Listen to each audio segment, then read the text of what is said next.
The latest report indicates that the GDP in the first quarter of 2025 contracted by 0.3%, marking the first decline in 3 years. Now, the big question on everyone's mind is this: are we in a recession? And how the heck will we know for sure?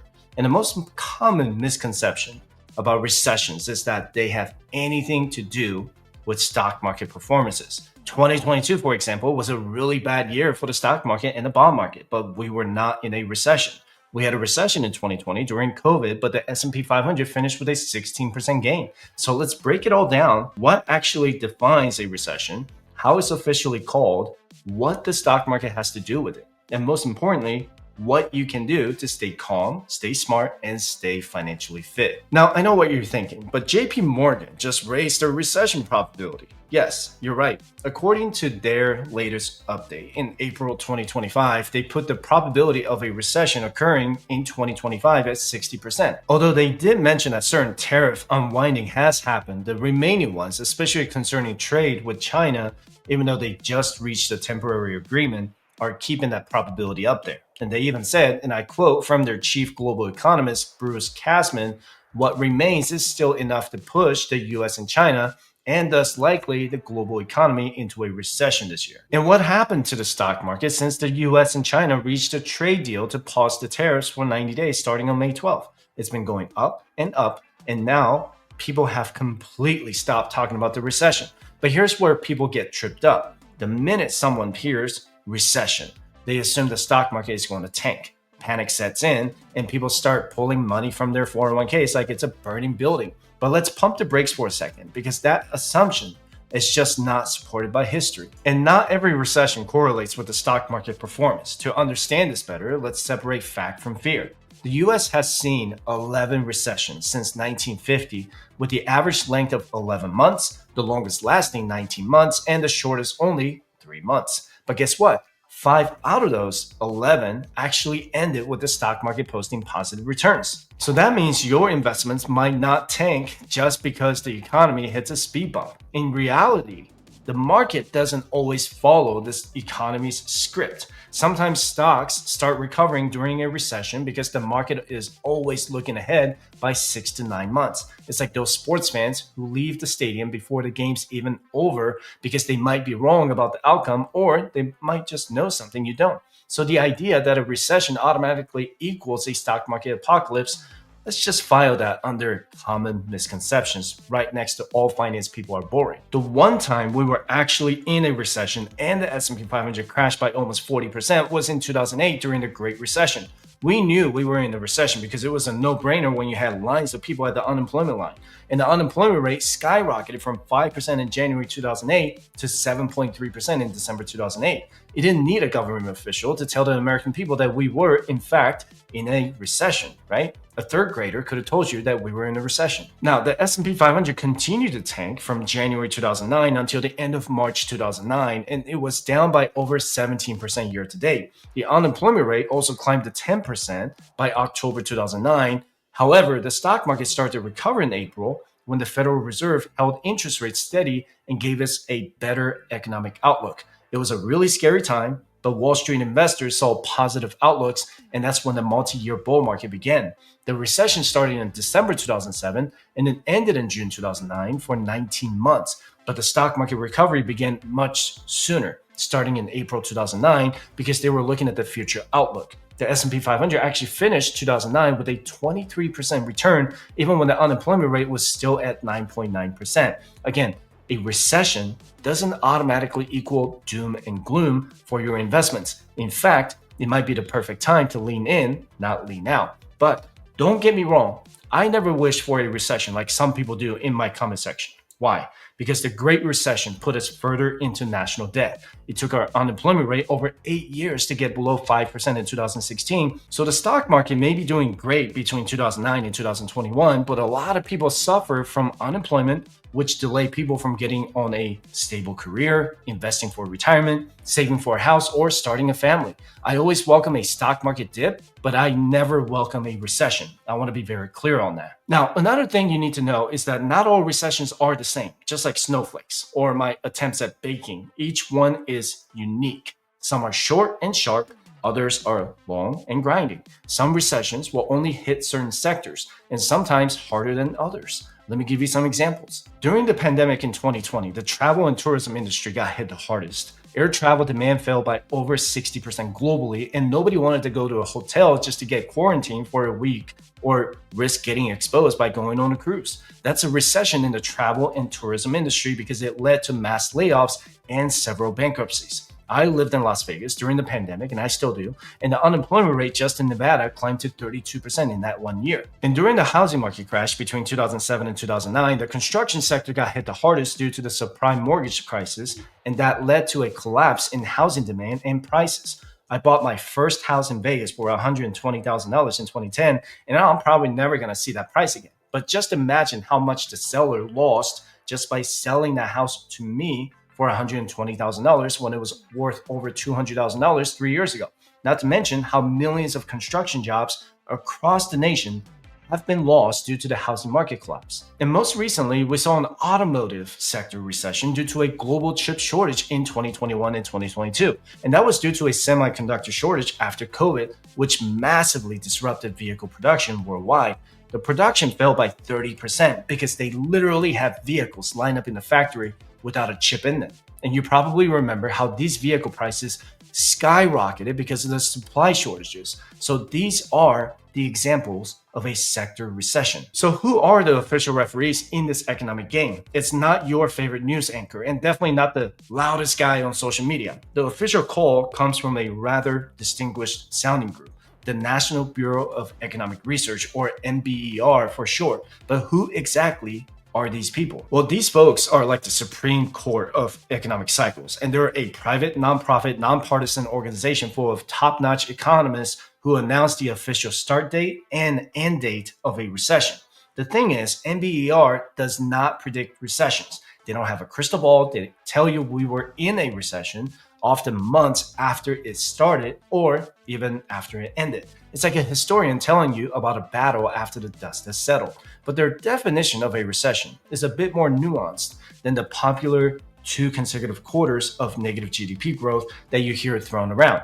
To be specific, NBER defines a recession as a significant decline in economic activity that is spread across the economy and that lasts more than a few months. So what they do is they look at a whole basket of indicators: real GDP, real income, unemployment, industrial production, and retail sales. They want to see if the economic ouchie is widespread, if it's deep, and if it sticks around for a bit. Take the COVID-19 recession as an example, and this one was a real one, right? And it was super sharp, super fast. The NBER announced on June 8, 2020, that the peak in economic activity had occurred in February 2020, which marked the start of a recession. They later determined it ended in April 2020, making it the shortest US recession on record. As you can see, they told us in June when we were already a couple months out of it. And who could ever forget the Great Recession? This was the big one that still gives people shivers. The NBER made its announcement on December 1st, 2008, stating that the US economy had peaked in December 2007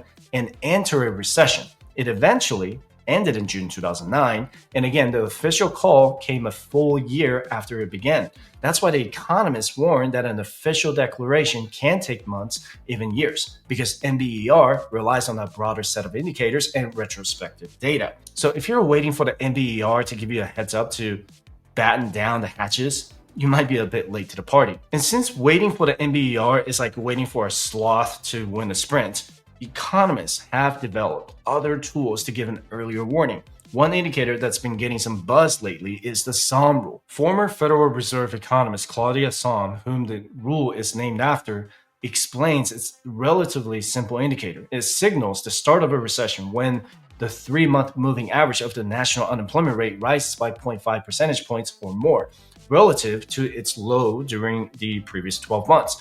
The idea here is that when there's a sudden significant jump in unemployment, it's a pretty good sign that things are heading south. We saw that in 2008 when the unemployment rate started to jump by at least 30 basis points every single month. And guess what? That signal was triggered in 2024. So while NBER might be playing the long game, the Sahm rule gave us a warning. In July 2024, the unemployment rate increased from 3.9% in April to 4.3% in July, and then it remained about the same between August and December.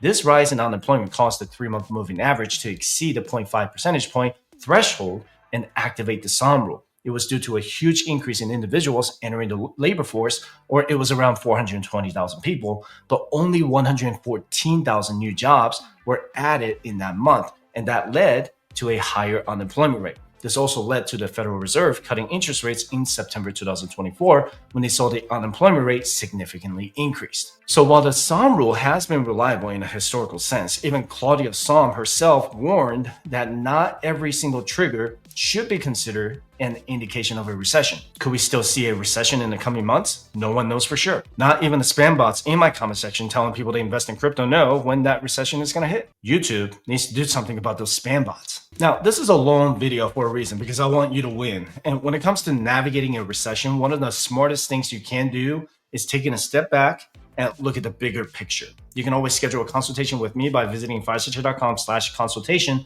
to go over your specific financial situation, or just get your free resources by visiting firesignature.com/resources. But anyway, historically speaking, the stock market has had dips up to 15%, which are pretty common and happen every few years. And those sharper, scarier declines of over 20%, yep, that's what we call the bear market. They're not frequent, but they do happen. It already happened in 2025, and now it's recovered to about the same level as before. The key is remembering that even after these downturns, the market has consistently found its footing and come back stronger. And I want you to take a look at this data. On average, investors have received around an 8% average annual return. That's the long-term reward. But here's the trade-off. Investors have also had to tolerate about 3 downturns of 5% per year, one 10% correction annually, a 15% correction every 3 years, and a bear market worse than 20% about every 6 years. It's not about rainbows and unicorns, but it's manageable, especially when you zoom out and see the long-term growth. Now, let's talk about what happens after the market freaks out, because history tells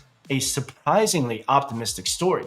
From 1950 to 2022, the market has had its fair share of corrections with drops of 10 to 19%, and bear markets with declines of 20% or more. But here's the encouraging part. The bounce back tends to be strong. If you stayed invested during those rough patches, the median returns you have seen in the following years are pretty eye-opening. Just 1 year after a correction, the median return was about 30%. If that drop was a bear market, the comeback was even stronger, with a 37% median return after just 12 months. The gains don't just fizzle out after that either. Over the 3 years after a correction of 10 to 19%, the median return was 18%, while bear markets with a 20% drop or more saw a slightly higher return of 20%. Extending the horizon to 5 years, the market delivered annualized returns of 16% after corrections and 17% after bear markets. Even over 10 years, returns remain solid, with 15% for corrections and 14% for bear markets. This consistent recovery trend underscores a key point. Staying invested through downturns has historically rewarded patient investors with meaningful long-term gains. Now,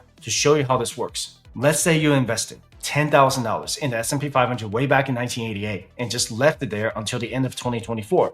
You would have about $366,000 with a 10.2% average annual return, with dividends reinvested into the S&P 500 index fund. And if you invested $10,000 per year from 1988 to 2024, you would have around $3.85 million with a 10.2% average annual return, with dividends reinvested into the index fund. Again, this is assuming that if you stayed invested and not even try to time the market.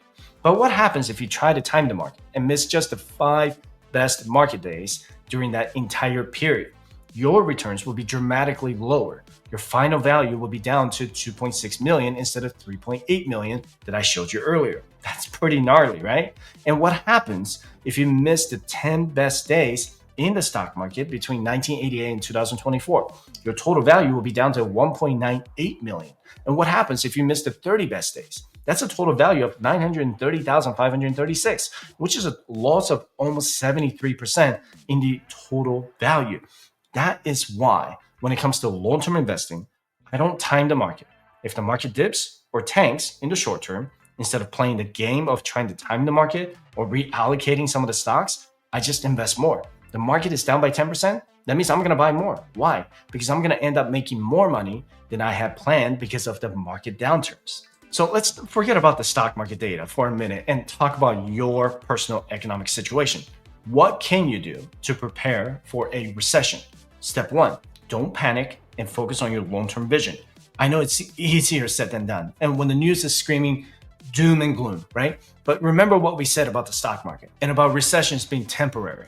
Your financial plan, if it's a good one, is built for the long haul. It's designed to weather storms. So don't let short-term jitters derail your decades-long journey. As Fidelity says, don't make permanent decisions based on temporary conditions. This is very relevant because recessions have historically been shorter than many people realize, frequently lasting less than a year. Step two, stress test your plan. This is like taking your car for a checkup before a long road trip. If you have a financial plan, see how it holds up under different scenarios. What if your income drops for a few months? What if that market takes a temporary dip? What if I get laid off and out of work for 6 months? Where's the money going to come from to cover essential expenses? A good plan can model these things. And if you don't have a plan, well, now is a fantastic time to make one. Because seriously, when things go down, this is going to be your financial GPS. In step three, track your spending and cut unnecessary spending. This is always good advice, especially when things get tight. You should always know where your money is going. Differentiate between essential expenses like mortgage or rent, food, utilities, and discretionary spending like that fancy coffee habit, multi-streaming subscriptions you barely use, and nightly takeout. Ask yourself, what would I be able to give up if my circumstances change? Basically, it's about being mindful and ready to make quick adjustments. And step four, boost your emergency fund, because this is going to be your financial life raft. If you lose your job or face a big unexpected expense, you do not want to be raiding your retirement accounts or selling investments when the market is down. Cash is king in an emergency. That's why I always recommend aiming for 3 to 4 months of expenses if you're in a dual income household where both spouses work. Single income individuals or families should shoot for about 6 months. If you're coming up on your retirement or already retired, 12 months is a safer bet. But if you're planning to retire before 59 and a half, you might need about 24 months of expenses saved if you still don't have access to some retirement vehicles and a Social Security pension. And if you're facing employment uncertainty, 6 to 12 months should be a good target for your emergency fund. And I know building an emergency fund isn't exactly the sexiest financial goal. I mean, it's like flossing. It's boring, but you'll be really glad you did it when you need it. So are we in a recession right now? As of May 2025, officially, we don't know yet. The NBER will tell us eventually. Are there warning signs? Absolutely. That Q1 GDP contraction and what major banks are saying should not be ignored. But here's what I know for sure. Freaking out about it won't help. Preparing intelligently will. Focus on what you can control. Your spending, your savings, your investment strategy, and most importantly, your mindset. Recessions are like bad haircuts. Like this. Uncomfortable, sometimes embarrassing, but ultimately temporary. The economy will grow again. Markets will recover, and those who stay calm, stick to their plan, and maybe even find opportunities amid the chaos will come out ahead. So keep your emergency fund stocked, your unnecessary expenses in check, and your long-term vision clear. And maybe, just maybe, when we look back at this period a few years from now, we'll realize it wasn't nearly as bad as the financial doom scrolling made it seem. And this has been another beast of a video, and I hope you got a lot out of it.